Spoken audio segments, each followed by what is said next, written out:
அனைவருக்கும் வணக்கம்.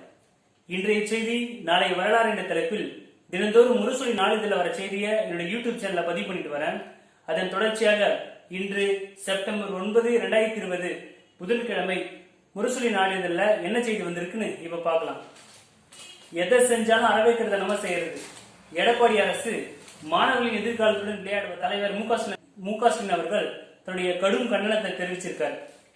அரியர் தேர்வு விவகாரத்துல எந்தவித முன்னெச்சரிக்கையும் இல்லாம எந்தவித ஆலோசனையும் செய்யாம எடப்பாடி அரசு செய்த நடவடிக்கையை மு.க. ஸ்டாலின் அவர்கள் கண்டனத்தை பதிவு பண்ணியிருக்கார்.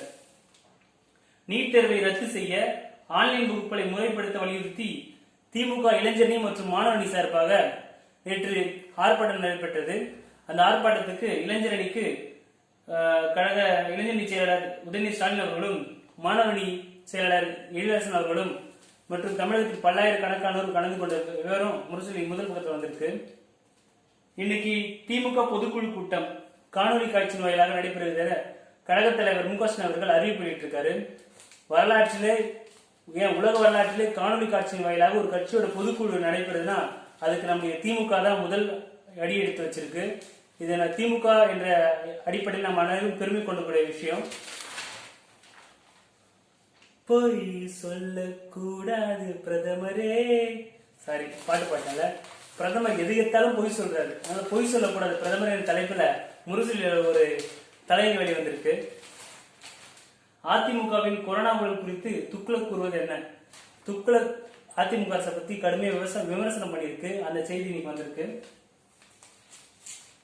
வங்கிகளில் மாநில மொழிகள் புறக்கணிப்பு நிதியமைச்சர் நிர்மலா சீதாராமனுக்கு எம்பி திருச்சி சிவா நேற்று நடைபெற்ற இளைஞரணி மற்றும் மாணவரணி கழக நிர்வாகிகள் ஆர்ப்பாட்டத்துடைய முழு புகைப்படங்கள்லாம் முரசொலி இன்னைக்கு 4ஆம் பக்கத்தில் வெளிவந்திருக்கு.